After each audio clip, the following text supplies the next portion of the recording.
Happy birthday, John, lad. 34 today, lad. Yeah, bro. Thank you, lad.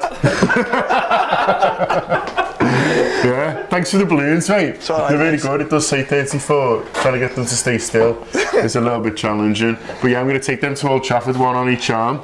That's right. And hardly look at him. Might be the score as well. Win 4-3. Might be prophecy. Could do. Or aggregate maybe, yeah. Or 34-0. 43-0. That'd be nice. That'd be nice. Anything going on?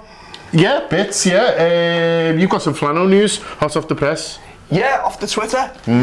Paul Joyce, who we all know is basically rock solid as it gets, reporting that John, lad, is about to sign a 3-year contract extension with the Mighty Reds, which is good news all round. Yeah, it's great news, yeah. It's dragged on a little bit, but I mean, I suppose from the club's point of view, you can understand that they wanted to check he was going to come back, he was going to be all right. It's you know, it's not been ideal, but I mean, you don't know what's going on behind the scenes. I'm sure it's all amicable, and maybe they just want to have a look. But it's sorted now here for the next 3 years, which is good. Nice to have a couple of Scousers about, at least, obviously. Because he's obviously only been offered the contract because he's Scouse. Well, I'm just saying, from my point of view, I like having a couple of Scousers around. I think it helps the squad, and he's a good player as well, obviously. So yeah, nice one. Cheers, Flano. Look forward to seeing you snapping Raheem for years to come.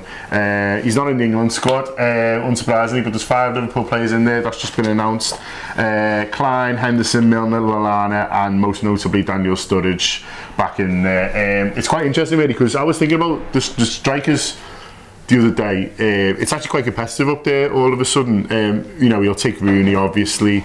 Rooney's not on this squad because he's injured, but you'll take Rooney, obviously. Then you've got, you know, like Savardi scoring lots of goals, and there's a few of them who he likes, and so it is competitive up there. But it's notable that as soon as he could get Sturridge back in, he has done. Yeah, well, I think, I mean, by side, I mean, Kane's had another good season, right? Kane, of course, yeah. Berahino was on the fringes and that, but I think he's just got something else. If he's fit and firing, I think he's the one. Him, and as much as you like to say, when the chips are down, I think it's between him and Rooney who you'd look to. Yeah. If you had a big game or you had, you know, a mountain to climb. So, I mean, I'm in 2 minds about it. Just given his injury record, I think it might be a little bit soon for him. I mean, maybe give him a confidence boost that he might need, but it's just that nightmare scenario that he goes away with England again. Yeah, I mean, it's one of those. I don't think he necessarily start, but it's from his point of view, it's probably another little thing that helps him on the road to recovery and makes him feel better. And I know his and Roy Hodgson's relationship hasn't always been perfect either, so maybe just to get him back and get him involved and just to show he's part of the family. So yeah, so it's all to pay for him for the Euros, but I hope he does go, because I think he'll enjoy it. But that's just, I'd take Jermaine Defoe, by the way, if it was up to me. Just because he's goals? Yeah, just goals. If you're looking for the 5th one, if you're saying Sturridge, Vardy, Kane, Rooney for the 5th one, I mean, you might say, okay, someone like Walcott or Sterling can play in both, so you don't need 5, but... Would you not take Berahino out of Defoe? No, I'd take Defoe. I'd take Defoe. To shout. Troy Deeney. Well, Troy Deeney's an interesting one, Neil shouting, because Troy Deeney's basically admitted himself that he doesn't think he'll go, because he said, you know, he said what I've just said, which is it's really competitive, and you know, there's a lot of talent out there. He does offer you something different, and you know, you might think, well, would the defenders have seen something like him before, so it's a shout, but I just think if you put Jermaine Defoe 10 minutes to go. I know, Deeney's a bit alehouse, isn't he? There's a place for that. There's a time and a place for it. But there you are. Just a couple of other things going on. Neil Jones has done something with their couch today on the Liverpool Echo website. Well worth a look at. I mean, Coit's always good value, and he's got a good record against Man U as well. Scored a hat-trick up from a collective of 3 yards once. Yeah, I think that was his career. I mean, I was a big fan of it. You know what I got out of that interview? The fact he's got 2 houses over here that he rents out. This is nice. Liverpool, imagine living in Dake's house. Yeah, yeah, 2. He said, oh yeah, I still speak to some of the players, but there's hardly any of them there anymore who knew. There's some of the staff, but I've got business in Liverpool because I've got 2 houses that I rent. So there you go. Well, if you ever want to pop in here, there. Yeah. Yeah. Well, DM us, we'll let you have the address. And the only other thing is Moreno's out for tonight. You'd have seen that last night.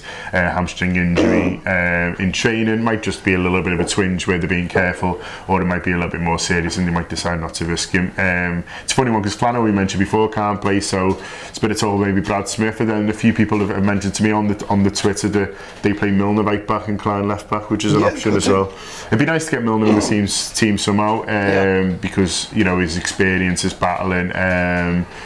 You know, he's vice captain of the club at the end of the day, so it'd be nice to get him in there somehow. So I think that's a pretty good shout. Actually, I think it's maybe a tough one for Brad Smith. You know, maybe off the bench, but big ask for him in terms of his career so far. Milner's an interesting one. Actually, there was a chart put up on Twitter, and it wasn't meant to illustrate Milner or Rooney. It was to put the numbers of effective forward play, assists, shots on target. And what was interesting, you mentioned Rooney before.